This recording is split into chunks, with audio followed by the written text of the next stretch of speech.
Welcome to Mocktails and Masterpieces with the Indianapolis Chamber Orchestra. Today's episode is sponsored by Anthony Team Realty. All right, good evening and hello. I'm Dana Stone, the Executive Director of the Indianapolis Chamber Orchestra, and I'm here today with, of course, our Music Director, Matthew Kramer. And we're here excited to talk about a new program for ICO, which is new and not new at the same time. For many years, ICO has presented an educational field trip for free here in Indianapolis, but this year, the program's different, and we're excited about that. Matthew, I'll let you kind of introduce Link Up, which is the name of the program, and then we can talk about what makes this so special for students here in Indy. Yes, thank you, Dana. The Link Up programs are astounding, designed by Carnegie Hall and the Weill Music Institute. I think I became acquainted with them when I was still associate conductor with the Buffalo Philharmonic. Was the first program that I did.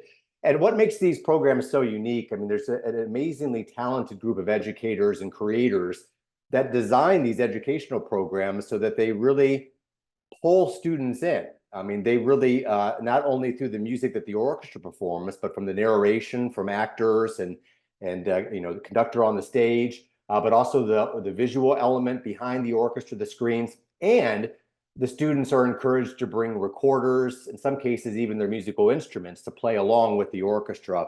Everyone sings on top of it. So really, the students in the audience are as much of the music making as the actual musicians on stage. And there are 4 programs. I think I've conducted them, as I mentioned to you, each one about a dozen times, kind of all over the country with different orchestras. Everybody is using this program some way or another. And I think that they really have become the benchmark for excellence in music education, which all really started, we'll admit, with Leonard Bernstein and his great young people's concerts with the New York Philharmonics in the 60s. So how much music education with orchestras has evolved in those 60 years. It's really astounding. They're remarkable programs. Yes, luckily Carnegie Hall has a great resource for orchestras that are interested in presenting the program. And I had the joy of going to New York last May to see their production of their Link Up concert that they presented to students in New York City. And the energy in the room was palpable. It was, obviously when you bring a bunch of children into a concert hall, there is excitement. But the way that this program is formatted, that excitement gets funneled towards really focusing on the music and participating. And I think that's what makes it stand out, is that participation element. And because there's that expectation of singing or playing recorder or ukulele or their own primary instrument, if it's a portable one, the preparation that goes into it for teachers to really ensure that the students are getting the full, all the different aspects of the music education and engagement just changes, it ups the ante so that students are going to walk away with a really energizing experience, a positive experience that they'll carry with them for forever. I mean, I remember going to an orchestra concert, I think in like 4th or 5th grade. I'm sure you did the same thing as well. And I remember sitting there and listening, and it was not my first concert, but for many students, it is. So to have that sort of really positive experience right at the beginning of their experiences in a concert hall is something that we can be excited about for our future. I think so, Dana. Actually, you mentioned the yellow school bus, and I have throughout my career talked to so many people who remember that yellow school bus experience. I certainly do in Richmond, Indiana. Talked to friends up in Cleveland who remember going to Severance Hall in 4th grade. Kleinhans Music Hall in Buffalo. That memory just sticks with you, whether it's the first time you hear a professional orchestra. But I have to share a special anecdote about that first concert that I did in Buffalo with this. We had an audience almost packed, about 1,500 children, and they brought the recorders, but many of them that were advanced and participating in their school music programs brought their little cellos, their little trumpets. And so the orchestra tuned, and then I turned around and I said, now it's your turn to tune. And the oboe played the A, and every kid played, and it was pure cacophony, utterly beautiful, but there was nowhere near being in tune. But you should have seen the look on the kids' face.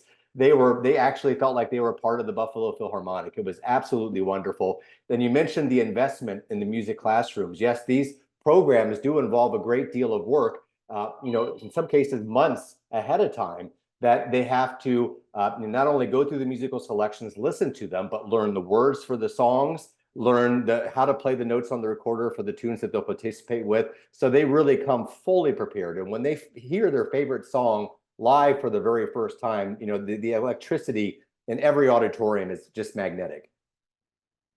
Yeah, definitely. I think, what you mentioned earlier, the multimedia component, and I think that was one of the things that I took away from my experience attending the program in New York, is that, we'll be projecting, we'll be using the screens. This concert is going to be at Clues Hall, on both sides of the stage, and the music that they'll follow along to. So it's very much like follow the bouncing ball, whether you're singing the words or playing the recorder. We don't expect these students to memorize, but it reinforces what they learned in the classroom. It's not necessarily new to them. They've looked at this music, they've learned this music, they've talked about musical elements, motives, and dynamics, and lots of fun different aspects of music composition and performance. But this is their moment to shine, and they stand up and the house lights come up, and there's just a real joy, I think, of doing that. I mean, they gave us recorders, the people that were observing. I got to play the recorder, and it had been quite a while since I had used one. But it was so much fun for me too, to feel like I was a part of it. So I can only imagine the joy that the students are going to participate with.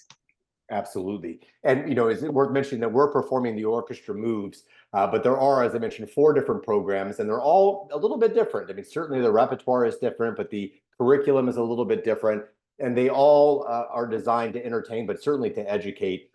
This one, I think it's true for all of them, but this one, I think, is amongst the other ones, the most kind of revolving as in terms of repertoire. The Carnegie Hall creators are always swapping repertoire in and out, and it works perfectly. Nothing needs to change with the curriculum, but I think we've got a really great mix of repertoire with this program. If you don't mind just sharing a little bit here with the audience. Of course, it's about rhythm, it's about dance, it's about the way that music affects you. And, there's some great repertoire here: the Blue Danube by Strauss, the first movement of the Beethoven Fifth Symphony, the Danson by Arturo Marquez, which is just an absolute, ball of kinetic energy. If you think of the Gustavo Dudamel and Simon Bolivar Orchestra, where they're just kind of swaying back and forth and the audience is going crazy, that's an incredibly, incredibly effective piece. And then all of these extra works here that are kind of cross-cultural. We did this one work, Cidade Maravilhosa, this summer with the Global Prep Academy, which is Portuguese. Sometimes we have Spanish language selections. So there's always some terrific music that's not specifically classical, that is either folk music from a specific country, or ties in somehow or another through popular music. The skit with the Georges Bizet Toreador, the bullfighter, and it comes out. Why does it sound so heroic and confident? Well, it's because of the way he wrote the music, but then we go back and play it 3 or 4 different ways in minor key, play it slow, we play it with different emotions. And so there are very interesting musical elements that kind of feed into how it affects us because of the notes that we're playing. So I love how all this ties together. Come to Play is kind of the theme song for all the link up. Everybody sings it at the beginning of the concerts here. So, but then these programs are also tailored in a way that allow each orchestra to kind of sub out and put things in. I mean, when all the Harry Potter craze was going in, everybody was kind of putting the Harry Potter movement in there just to really get the kids excited. So they're very flexible programs, full of great educational content, but the music is spectacular.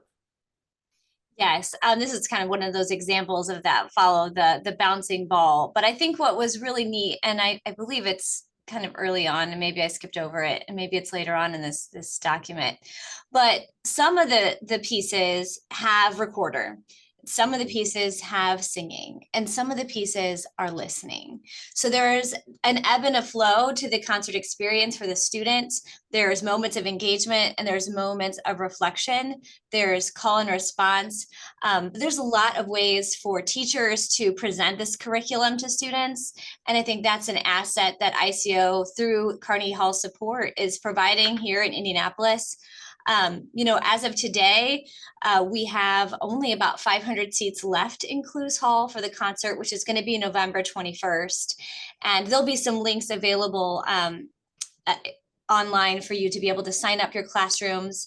If you know a teacher or a school that is interested, please encourage them to give it a try.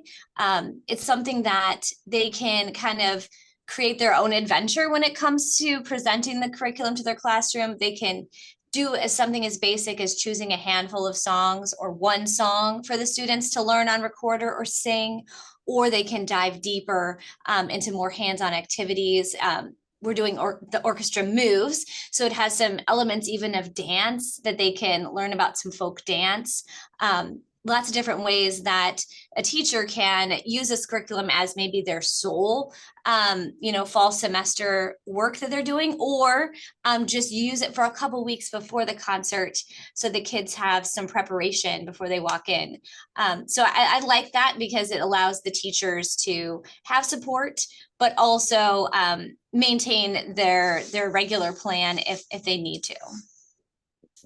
I'd like to second that, because these programs are entirely entertaining and educational, whether you prepared your class a month in advance or just a few days, because every teacher has a different, obviously it comes from a different place, with the workload and the classroom teaching. So, the other thing about this, you mentioned all the great help that Carnegie Hall has given to orchestras and educators, inviting orchestra administrators to New York to show this program off free of charge, but also the materials are supplied to orchestras free of charge too. And that's an amazing feat there, because it takes, as somebody who's built dozens of education programs in my life, it takes a considerable amount of energy to tie in state educational standards in order to get the students out of the classroom into a concert hall. Here, Carnegie Hall has done all of the work. So orchestras with the smallest budget all the way up to tier 1 orchestras present these programs because they're outstanding, but also because they're affordable. So it's a major gift that Carnegie Hall has given to orchestras and music educators.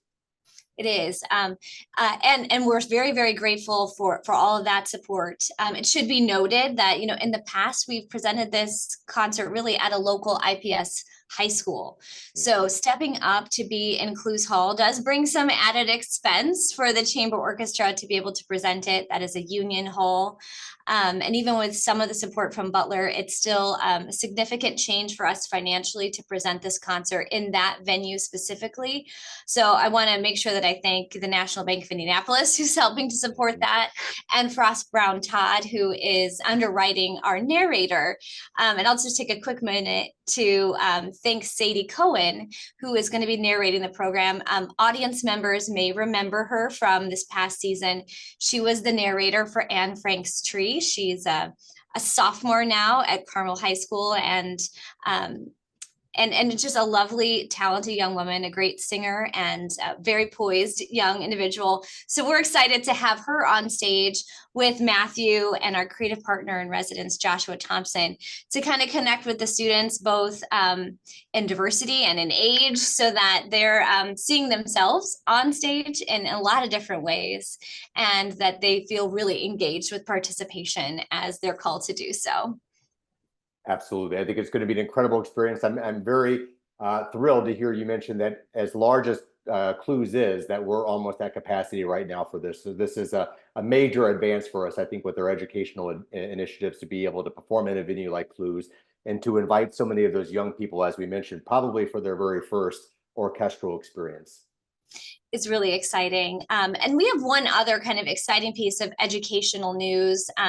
So beginning in October, our concert that was presented last year, Black Keys, the Evolution of the Black Classical Arts, was recorded. And it had always been our plan to give access to classrooms, much like our other virtual education concerts, the Tall Tales and Long Tales, What Makes Music American, and Domination and Defiance.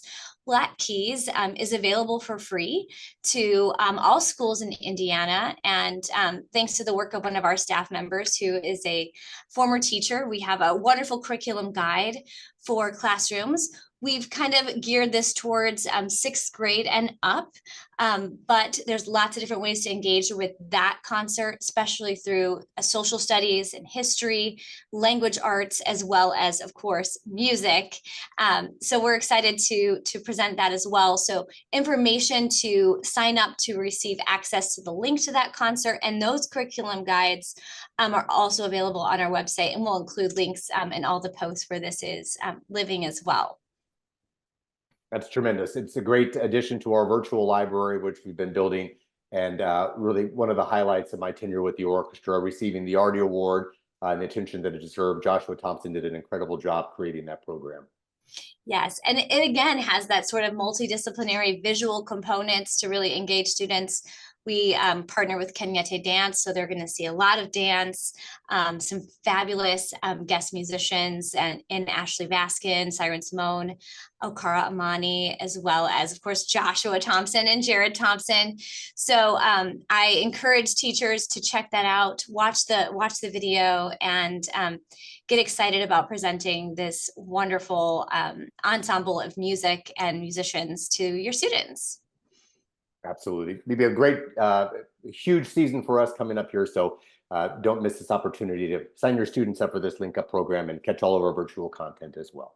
Yep. And I guess my final piece of information as we're talking about students and education is just a reminder that ICO does offer free student and child tickets to concerts. The only trick is that you do need to call us to reserve those, or you can reserve them at the box office in person, but it cannot be done online. But we do encourage you to bring your children, and we encourage students to participate and attend concerts, and we hope that you do. Marvelous, Dana. All right, so learn more about ICO at icomusic.org, and we look forward to seeing you for our 41st season, which is coming up in just about a month. Fantastic. Thanks.